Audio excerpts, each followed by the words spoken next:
অগ্রসর হতে হবে। আর এর জন্য পরবর্তী বক্তব্য রাখার জন্য আমি অনুরোধ করছি প্রিন্সিপাল MA মোনায়েম স্যারকে, বিশিষ্ট রাজনীতিবিদ, মনোবিজ্ঞানী, শিক্ষাবিদ। বিসমিল্লাহির রহমানির রহিম। যেহেতু সময় কম, আমি সবিনয়ে ক্ষমা প্রার্থনা করছি যে আমি কারোর নাম করছি না, শুধু মাদক সম্পর্কে কিছু কথা বলে আমার বক্তব্য শেষ করব।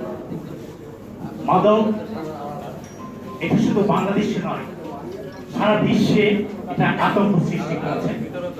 যদি মাদক সম্পর্কে বাংলাদেশের কথা বলি, 81,651 জন লোক বাংলাদেশে মাদক আসন। তা যদি আমরা সেটা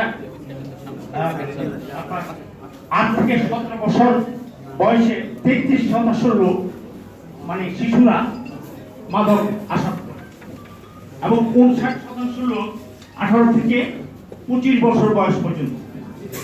এবং আপনি শুনে অবাক হবেন যে 92% তরুণরা মাদকে আসক্ত হয়ে আছে। মাদক বিবাহিত এদের সংখ্যা হল 75 জন। আমরা বিবাহিত যারা তারাই বেশি মাদক আসক্ত হচ্ছে, তরুণ এবং বিবাহিতরা। এবং 90% মাদক ব্যবহারকারী বলে থাকে যে এটা খুব সহজলভ্য। আসলে তাই, বাংলাদেশে এমন কোনো জায়গায় নেই যেখানে মাদক না পাওয়া যায়। সবখানে, প্রত্যেকটা দোকানে, এবং সরকারের বৈধ আছে। K1 কোম্পানি দর্শনায়, সেটা সরকারের বৈধভাবে সেখানে মাদক উৎপাদন হচ্ছে। আমার কথা হলো এরকম যে একটা মাদক একটা মানুষের জীবন নষ্ট করে দেয়, এবং একটা জাতিকে নষ্ট করে দেয়, একটা দেশকে নষ্ট করে দেয়।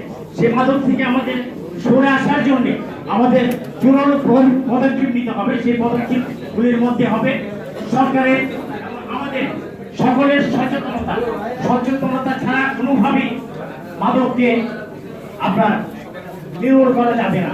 আমাদের দেশে বৈধ 350টি দোকান রয়েছে যেখানে আপনার মাদক বেচা কিনা হয়। আমরা সর্বাগ্রে আমরা আইন করে সরকারের কাছে নিবেদন থাকবে, কোন ধরনের মাদক বেচা কিনা এবং ব্যবহার এটা আইনগতভাবে নিষিদ্ধ করতে হবে। সিগারেট বাদ দিয়ে আমি কথাগুলি বললাম। সিগারেট একটা মাদক।